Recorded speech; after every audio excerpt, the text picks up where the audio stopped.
Okay, let's take a look at confidence intervals. Now, confidence intervals are an important technique in inferential statistics. So, the definition for a confidence interval is a range which contains the value most likely to be the population mean or population proportion. We use information gained from a sample to make a prediction about the population. So we have a sample, we have information from the sample, and we use that information to create a range where we think the true population mean or proportion lies. This definition will probably be easier to understand with an example. So let's bring in an example of a question here. Okay, so let's just look at this very first question here. A sample of the results of 200 Leaving Cert students has a mean of 375 points. The standard deviation of the sample is 90 points. Find the 95% confidence interval for the true mean in relation to Leaving Cert points. So this is a typical question. So in this question, we had a sample of 200 students and we found out that their mean was 375 points. Now that's the average of the group of 200 students. But can we say that 375 is the average of the entire population of Leaving Cert students? Well, not necessarily. So what we do is, based on this sample, we create a range where we think the average of the entire population of Leaving Cert student lies. So to do that, we are going to use some formulas. All right. So when it comes to confidence intervals, I will do this question in a second, but let me just look at the formulas first. So when it comes to confidence intervals, so we just put these guys aside for a second, we have two formulas. All right. Now, both of these formulas are for 95% confidence intervals. So at Leaving Cert level, we only care about 95% confidence intervals. That's all we need to know about. So this means we're 95% confident that the true mean or true proportion lies in the range that we find. So we can get some other popular confidence intervals are 90% and 99% and 99.9%. And obviously the higher percentage you go, the more accurate you will be, but the range would end up being wider. So we have two formulas, one for a question to deal with means and a separate one for a question to deal with proportions. You need to know these formulas. Elements of them are in the log tables, but you're better off knowing the formula. So for means, the formula for the 95% confidence interval is X bar. Remember, X bar is your sample mean plus or minus 1.96 times sigma over root n. Now sigma here, that's the symbol for our standard deviation. So sigma represents the standard deviation and n represents the sample size. Then the number 1.96 came from the Z tables. It's related to the 95%. Right, so 95% of data will be between plus or minus 1.96 standard deviation. So the 1.96 is related to 95%. If we were to change that to a different percentage, then this would no longer be the number 1.96. But as I said, at Leaving Cert, it's always 95%. Then looking down here, the proportions formula has got some similarities. You've got p hat, which represents your sample proportion as a decimal. Very important, you represent your proportion as a decimal between 0 and 1. Plus or minus 1.96 times the square root of p hat by 1 minus p hat over n. And as I said, p hat is your sample proportion, n is your sample size.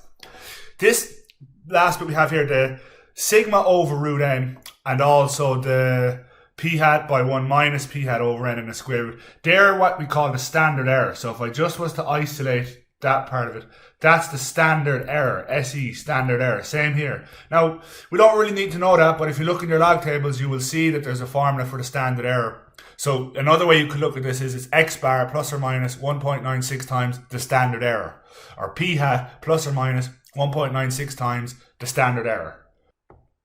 Okay, so let's get going on an example question here. So we bring back up this question and we'll have a look at it. So we'll have a look at this question 1 here, okay? A sample of the results of 200 Leaving Cert students has a mean of 375 points. The standard deviation of the sample is 90 points. Find the 95% confidence interval for the true mean in relation to Leaving Cert points. So just taking a couple of elements from that, we need to know the mean was 375 points. So X bar is our symbol for sample mean. X bar equals 375 points. We have the standard deviation is 90 points. So sigma, the standard deviation, is 90 points. And there was 200 people in the sample. So our N is 200.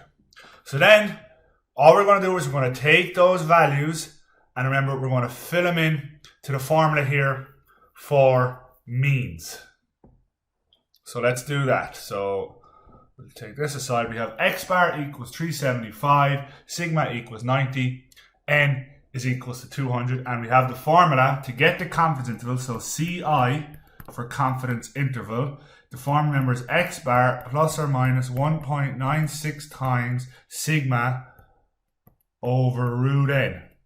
So in this example, the confidence would be 375 plus or minus 1.96 times 90 over the square root of 200. And then all we have to do is work this out in our calculator. There's two ways to do it, right? So we have to do the plus option and the minus option. So one option is 375 plus 1.96 times the standard error. And the other option will be 375 minus 1.96 times the standard error. And with those two options, you create the lower and upper bound. You create the lower and the upper bound. And we fill in to this particular formula. If we have a look at this right here, when we're dealing with means, we say the true mean. So mu is our symbol for the population mean. So mu is a symbol for the population mean. And the true mean will lie somewhere between the lower bound and the upper bound. So this is the format we will present our confidence interval in to finish. So the true mean will lie somewhere between the lower bound and the upper bound. So getting the lower bound, 375 minus 1.96 times 90 over the square root of 200. That is 362.53. And then we create the upper bound, 375 plus 1.96 times 90 over the square root of 200. And we get 387.47. So what we see here is that if we look back, we had a sample of 200 students, and in that sample of 200 students, the average score was 375 points with a standard deviation of 90 points. So the average of our sample is 375 points. We're saying the true population average must be somewhere between 362.53 and 387.47 points. So we used the information from our sample to create an interval, to create a range where we think the true population lies. And we think the true population mean lies somewhere between 362.53 and 387.47. And remember, we are 95% confident that the true population mean lies between those two values. So we can also do confidence intervals for proportions. So let's have a look at a proportions example. So this question 8 here. A survey of 190 families showed that 111 owned at least one pet. Find the 95% confidence interval of the true proportion of families who own at least one pet.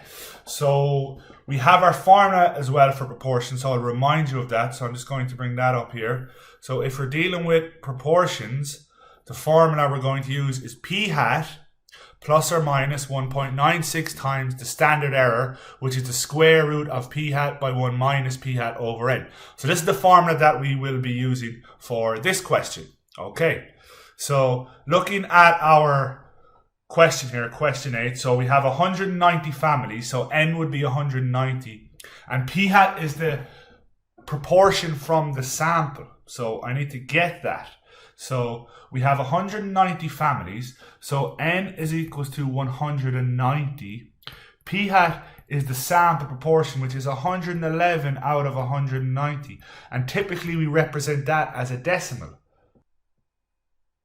which is 0.584. So somewhere around 58%. So 58% of our sample owned a pet. Okay, so we can keep that information and we're going to use our formula. So remember our formula. our formula was p hat plus or minus 1.96 times the square root of p hat by 1 minus p hat all over n.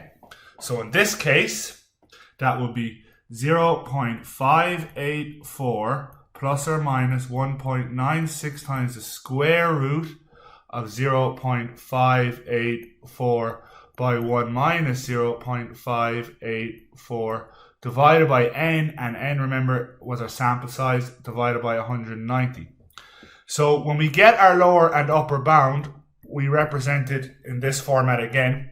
The true proportion would lie somewhere between the lower bound and the upper bound. When I do the upper bound, I get 0.654, and when I do the lower bound, I get 0.514. So this is telling me that even though the sample, the proportion was around 58%, 0.584, the true population proportion lies somewhere between 0.514 and 0.654. And don't forget, we are 95% confident that that is where the true population proportion lies.